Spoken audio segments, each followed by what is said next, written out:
Morning fog drifts along the Thames as a narrow barge moves quietly toward London's old stone walls.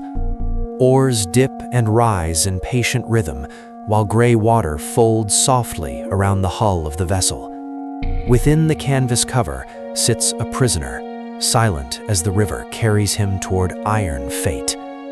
Through a gap in cloth, he sees the arch ahead, where water meets stone beneath the fortress.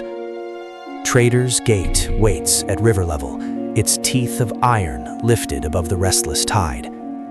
Algae stains the ancient stones, where the water breathes twice daily against the wall.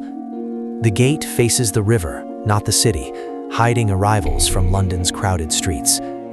Crowds shout at public gates, but the river offers quiet and control for royal power.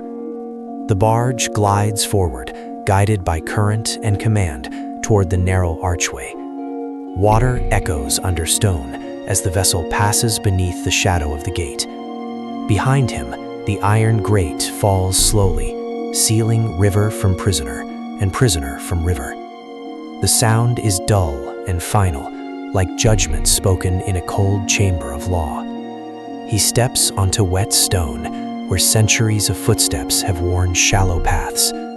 But the place before him is not a dungeon. It is something stranger. The outer ward spreads wide, like a busy town, contained within heavy walls. A blacksmith's hammer rings somewhere deep in the yard, steady and patient. The smell of bread drifts from ovens, where servants bake for soldiers and officers. Ravens hop across the courtyard, pecking scraps from the morning's refuse.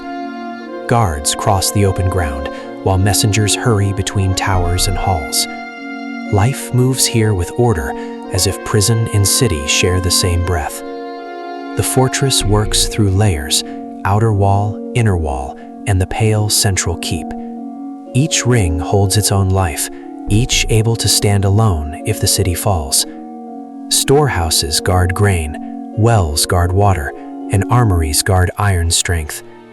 The machine of stone could feed soldiers and prisoners through long seasons of siege. Yet within these ordered yards, men wait quietly for trials or endings. If you want to discover more real stories like this, dark, hidden, and rooted in history, make sure you subscribe to this channel now, because what comes next is even more shocking. And one more thing, wherever you are watching from right now, write your country's name in the comments. I want to know how far these stories are reaching around the world. Don't forget, subscribe, comment your country, and stay with us. The prisoner walks past kitchens and barracks, where routine drowns human fear. Beyond the yard, the white tower rises, bright against the gray sky. Its walls climb high above the fortress, like pale cliffs cut from stone. William built this giant to remind a conquered city who ruled its streets.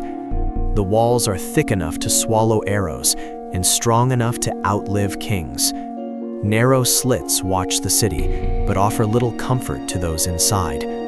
From the ground, the tower seems endless, its pale stone cold and certain. The guards lead him beneath an arch toward the inner ward of silence.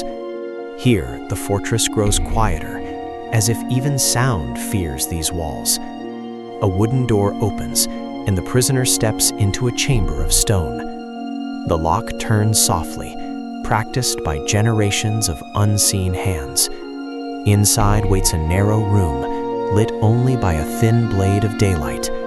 Stone walls hold the cold memory of every soul who waited here before. Carvings cover the surface, roses, prayers, names, and desperate symbols of faith. Each mark was cut by a hand, seeking proof that its owner once lived. Some etchings show careful skill, made by noblemen with long, empty months. Others are rough, scratched quickly, before hope finally faded away. The tower needs no chains, when time itself becomes the slowest torment. Days stretch like winter roads, empty and impossible to measure. Outside the walls, armies march, merchants trade, and kings change their minds. Inside the cell, purpose fades, leaving only silence and stone.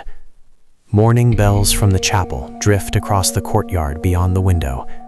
Their sound carries gently through bars, reminding prisoners that time still moves. The tower waits patiently, as it has waited through centuries of rule.